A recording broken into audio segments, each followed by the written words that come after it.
celebration everywhere.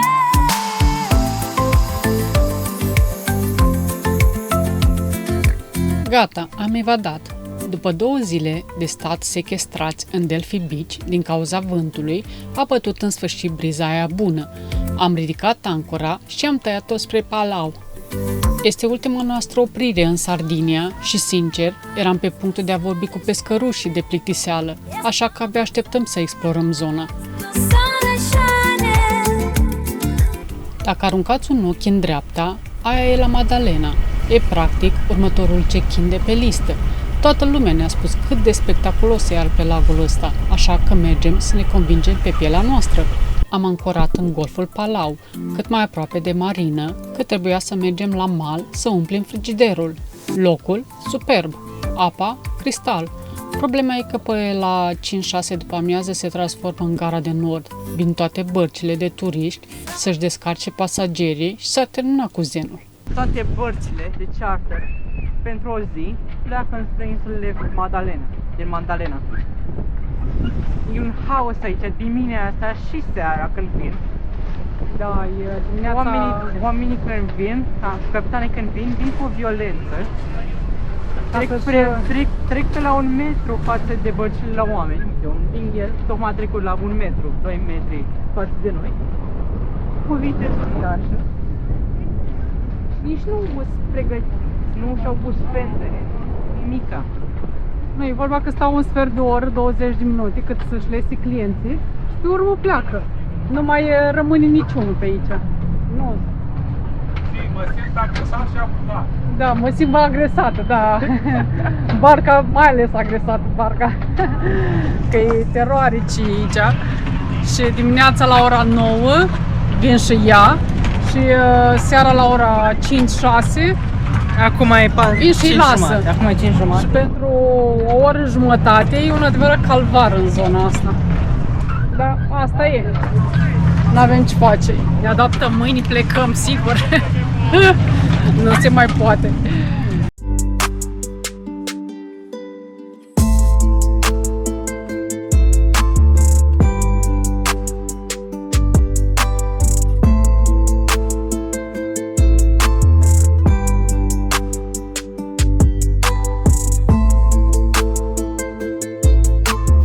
Ca să vă faceți o idee, Palau e fix în colțul de nord-est al Sardiniei. Priviți de sus, arată excelent. E un mix de ăla perfect între pădure de pini și mare. Dar, pentru că suntem fix în buza arhipelagului la Maddalena, traficul de feribot e ceva de speriat. Fac băieți ăștia ture ca microbuzele la noi.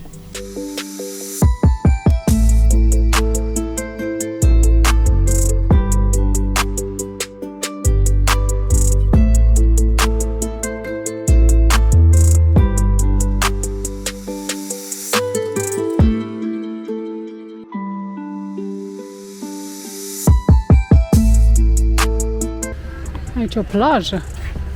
Frumos, nu? Da, uite ce frumos. Acolo este și bărcuța noastră.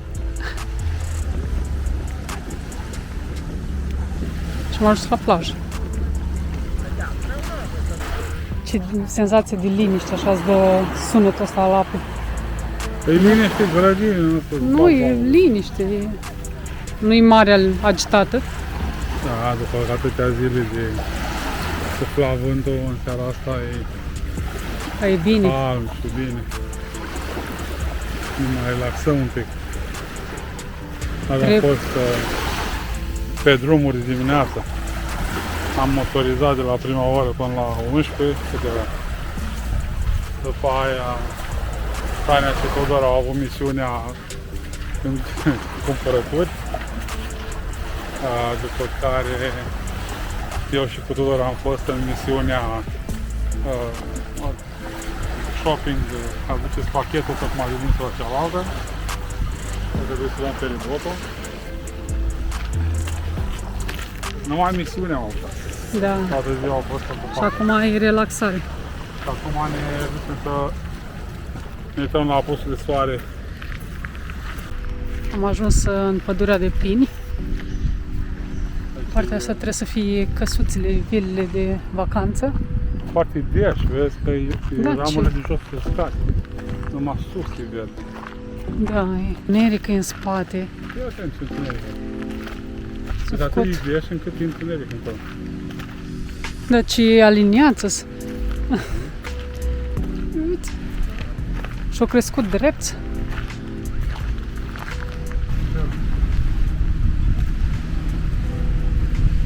Mișto.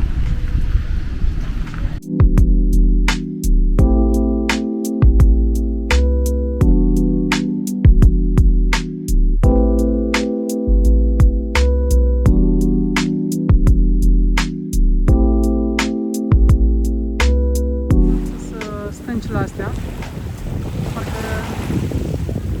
sunt niște elefanți.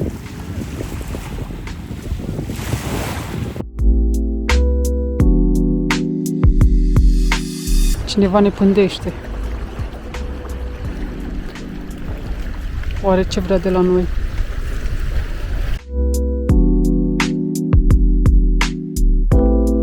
Am luat orașul la pas și, din greșeală, am nimerit într-un târg local absolut genial.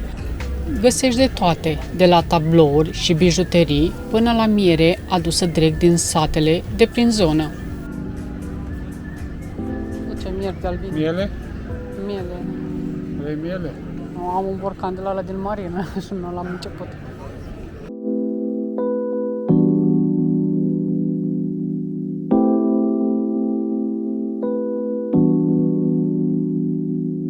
A doua zi dimineață ne-am făcut cafeaua pe fugă și ne-am întins la drum. Vă zic sincer, e mult mai relaxant să-ți bei cafeaua în drum spre la Madalena decât să faci mai târziu slalom printre capitanii de duminică de pe bărcile de charter. Dacă te prindă ea în trafic, acolo rămâi.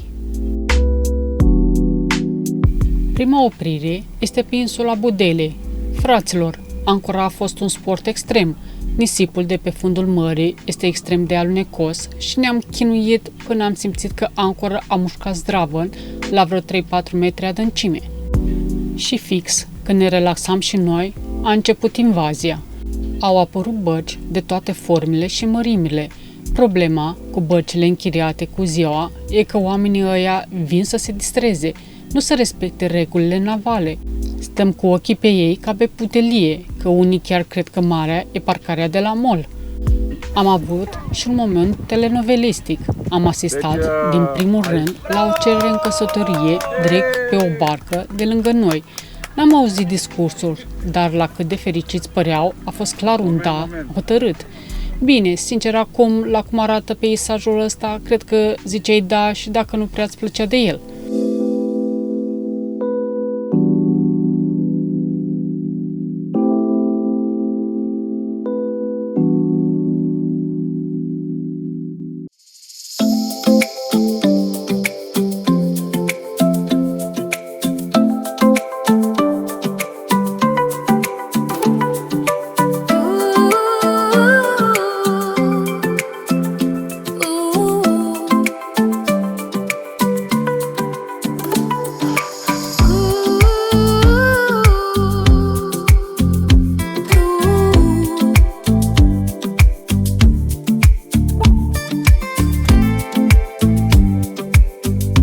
Feeling's electric, it's in the air.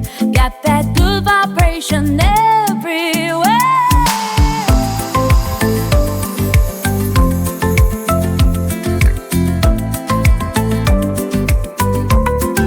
Ah, și să nu credeți că dacă stai în mijlocul mării e gratis. Tot arhipelagul e parc național, deci portofelul suferă.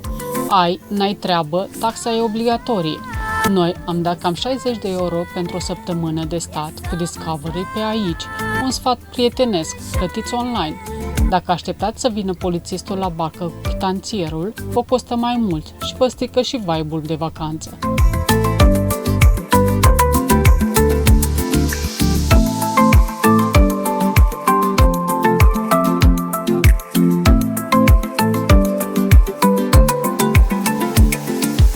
Vă întrebați unde exact vă trebuie permis? Răspuns scurt, peste tot. Au vreo 7 insule mari, dar parcul include și toate stâncile sau pietroaiele care ies din apă.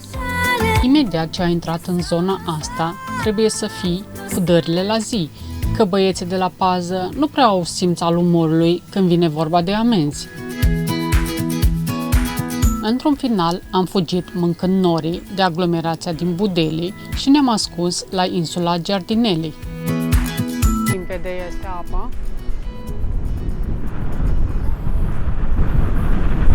Numai că avem un vânt ca în ultimele weekenduri, vânt destul de mare. La rafală ajunge cam la 25. Mâine o să avem o zi mai plină de vânt, de 35 de noduri.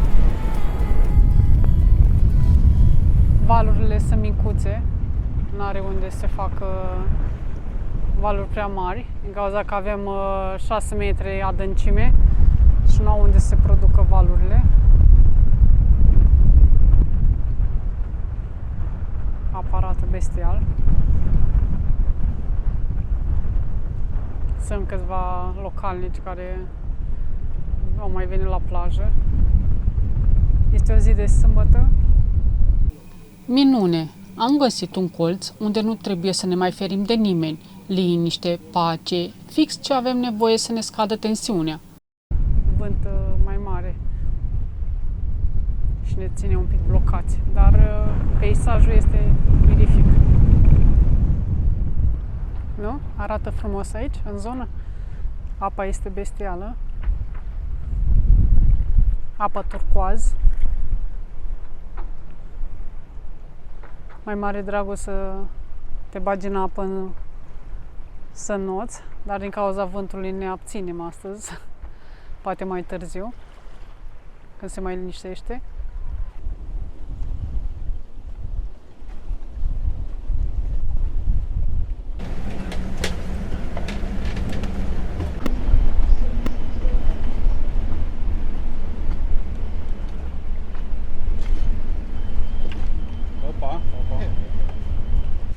Burghie bune de la prietenii noștri din Turcia. Borș. Își fac treaba. Borș. Măcar când ai nevoie își fac treaba. Face omul într-o zi din weekend. Într-o zi de sâmbătă. Că se plictisește. Toată lumea în vacanță. Toată lumea în vacanță, da. Prinde Starlink-ul ca să nu le ia vântul. A făcut niște suporți la imprimanta 3D. Mai înlărgesc un pic gaura, că e prea fixă. E un vânt de 30 de noduri.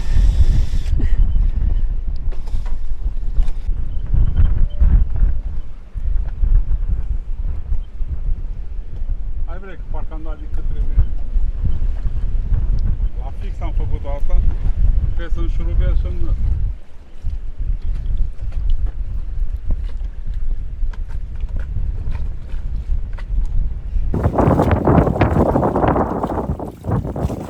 o să fie vizibil Starlink-ul la noi, nu? Acum era mai incognito, acum e... Da, e portocaliu ăla cam sare în ochi. Cam sare în ochi, nu? Asta? Iată ce facem noi într-o zi de sâmbătă, când bate vântul de 35 de noduri și suntem nevoiți să stăm cu minți. Am dat. Cât ați dat? 8? 8. Da, stai că am și eu 2 grâni. Păi atunci de ce filmezi? Pe ca să vedeți cum iau grânile. 2 grâni? Păi da, că la 8 am 2. Catan. În Catan. Da, jucăm Catan. 5. Iar 5. Of. Hai că dau cu 0. 3. Yay! Mi-am Am și eu o acoperit piatră aici, bravo mie! Bă, că aveam și eu un 3.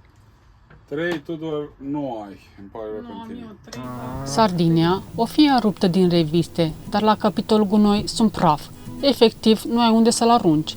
Am ajuns să mergem vreo 2 km pe uscat, cărând gunoiul după noi, de ne-au ajuns mâinile până la genunchi. Până la urmă, l-am abandonat lângă un stadion, sperând că nu ne vede nimeni. Am ajuns la Madalina, În sfârșit, în sfârșit. după 4,4 km jumate, Da? Atâta kilometri avem când am plecat? Sau? Da, 4,50 ceva. Văleu, cum ajungem noi înapoi? Cum am venit, așa o să ajungem, nu? O să ne stărâim acasă. La Maddalena e singurul oraș pe bune din tot arhipelagul. Aici este locul ideal să-ți pui tabăra de bază, mai ales dacă vrei să guști din vibe-ul de pe Costa Smeralda, fără să lași jumătate din bugetul de vacanță pe o singură cină. Ani de zile, datorită unei baze militare americane, a fost un fel de mică Americă. Baza a plecat, dar a lăsat în urmă un aer cosmopolit și super relaxat. E genul de loc unde te întorci de pe mare, încă plin de sare, și te așezi direct la o terasă pentru o porție cinstită de fructe de mare, cot la cot cu localnice. Portul e placa turnantă. De aici iei barca spre insulițele pustii și apă turcoaz.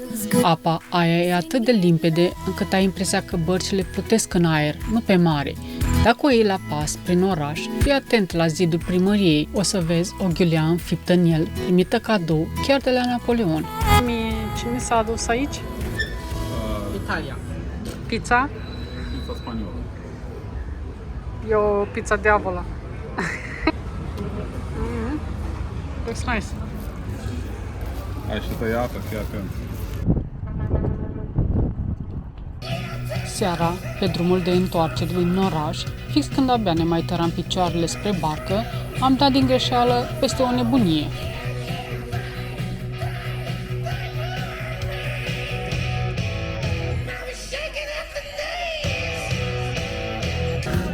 Are you ready? Yeah! E meno male, allora diamo un forte benvenuto a Belli in Sintonia.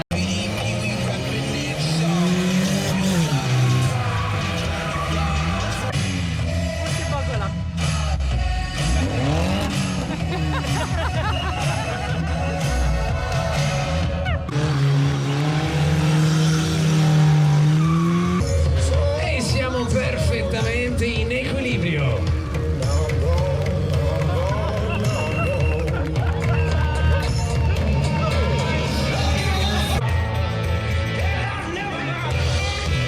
E questo è Big Show.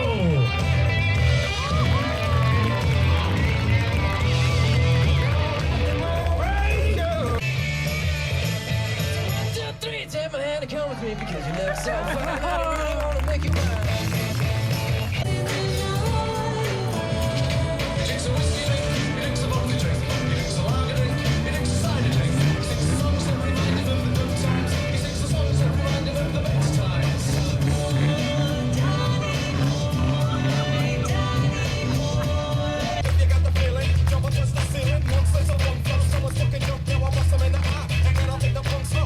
Equilibri precari, ma possiamo fare di più, ancora più.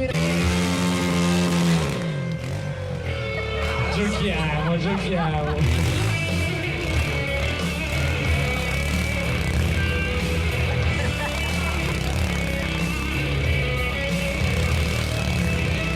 Balletti in stile retro Ema Angius. E proseguiamo con il Super Kiss, grandi loro. Am dat 50 de euro pe un bilet și, sincer, nu regret niciun cent. Te duci cu barca să te relaxezi și ajungi să vezi nebunii mergând pe două roți cu mașina, motociclete zburând peste capote și cireașa de pe tort, un tip care și-a dat focul la propriu.